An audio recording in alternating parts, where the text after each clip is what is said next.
Mr. Speaker. Mr. Dunnam, for what purpose? When Mr. Pitts is through with the current topic, would he yield? I will yield.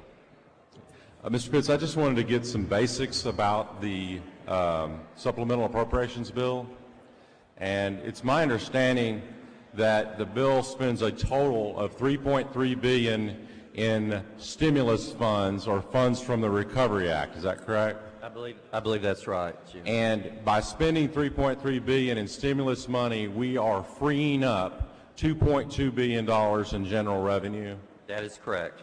And then of the $2.2 billion in general revenue that's freed up, the bill goes to spend an additional $1.9 billion, leaving $300 million in unappropriated GR once this bill is passed. It's a net revenue gain of $279 million that we will be using tomorrow. Okay.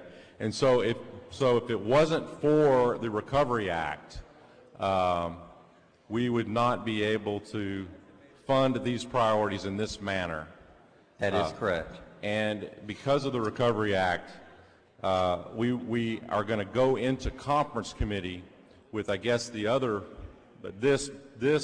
supplemental bill and the General Appropriations Act with an additional $270-some-odd million in freed up GR. No, it's about 800 and something million. This bill frees up about 274, and then the bill tomorrow will free up another 500. That's correct. That's correct.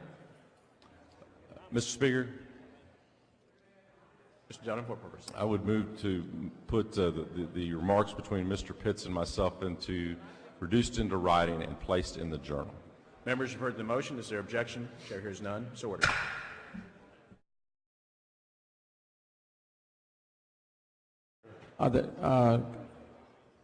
Representative Eiland, so the monies that are dedicated right now for Health and Human Services, are they specifically dedicated to specific programs right now? Right. Here's whenever Health and Human Services transferred money, usually they transfer out of Medicaid because usually there's money in Medicaid since it's such a big program, and then they fill in.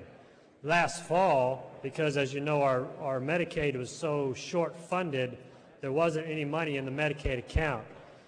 HHSC transferred money from the CHIP account into the Medicaid account, which then freed up money in Medicaid that they then used. 44 of that money was CHIP. They added another $3 million to it for hurricane evacuation purposes.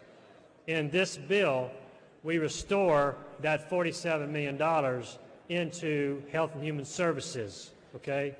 That money will go back into CHIP. The $44 million that was taken out last fall will go back into CHIP to make the CHIP program whole, all right? Now, that leaves $3 million that we are adding to Health and Human Services Commission.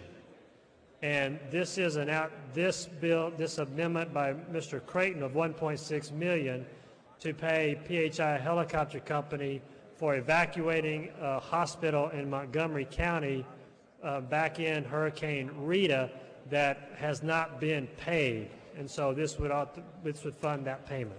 And that I understand. But the monies are coming from Health and Human Services, which if not spent on this particular amendment, they would be spent on basic programs for either children or elderly within Health and Human Services, correct? Yeah, it would be spent on something. So, but then again, in the first part of this bill, we have filled Medicaid and Health and Human Services Commission to finish out the rest of this year. Right. So that money, so I guess one way to look at it is there's an extra $3 million that can be used for some purpose in HHSC that has not previously been appropriated. And I guess my concern with this amendment, which is a concern that I have with the approach that we are taking, is that every dollar that we are taking out of Health and Human Services or Article 2 for hurricane-related items or disaster items, essentially we are taking out more than that from Health and Human Services. The $3 million, whatever the amount of this amendment is you can pretty much double that in terms of what would be spent in Health and Human Services. Yes. Let me ask this question. What is the purpose, since all of these items are for the Hurricane Rita from 2005, correct? Right. And then for Hurricane Ike, I mean, what is the purpose then of the rainy day fund as it relates then for emergency items? Because I am somewhat concerned that we are now paying for disasters out of the budget, for example, whether it's Health and Human Services or some other portion of this budget. And this item here, though I understand what Representative Creighton is doing, does take from critical areas of need within Health and Human Services. Yeah, and that's why, Mr. Turner, I did not just let this slip on by. That's why I want to make sure to explain to everybody, you know, where the money would be going if it didn't go to pay this outstanding bill. I do think that evacuation of a hospital or nursing home, you know, which is probably Medicaid people, but I can't represent that that's for sure, but I don't think that that's necessarily a bad purpose of using that money. But I do understand your concern. I agree with your concern. That's why I wanted to bring this to everybody's attention and not just let it slip by.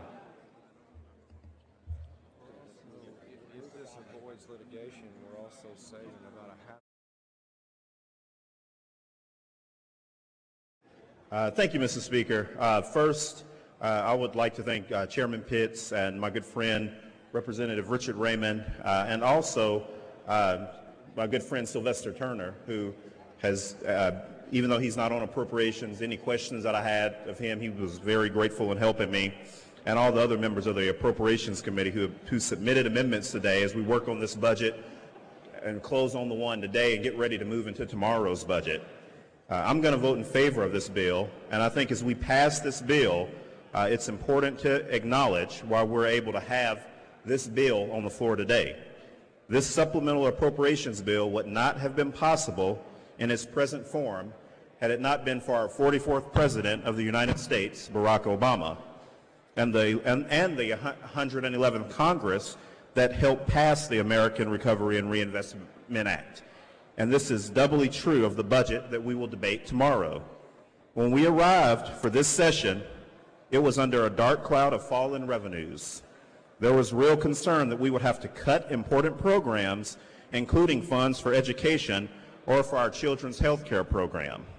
It looked as though we would all have to go back to our districts when session was over with and explain to our constituents why important state priorities had to be put on hold for 2 long years.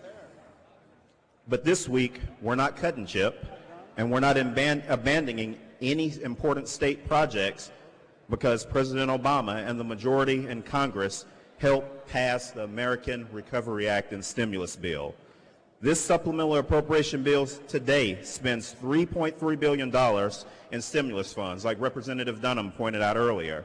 Consider that number, $3.3 billion in stimulus funds. Another $2.2 billion in general revenue spending is offset by stimulus dollars. $1.9 billion of that has been spent on other priorities, with $300 million remaining unspent. Let me be crystal clear. Without the Obama stimulus package, we'd be standing here today unable to pay for the things that this House has said are necessary and essential for the state of Texas, without raiding either the rainy day fund or slashing programs right and left. In short, we could not pay for what we have in this bill and on this floor and all of the needs that we have in our state had it not been for President Obama and the Recovery Act. Mr. Speaker, thank you. Mr. Speaker, members, I want to thank you all for all the hard work on this bill, and remember there's another day tomorrow, but I want you to realize that we were able to do this bill without touching the rainy day fund, and the rainy day fund is intact, and tomorrow we will do the same thing. Thank you, members.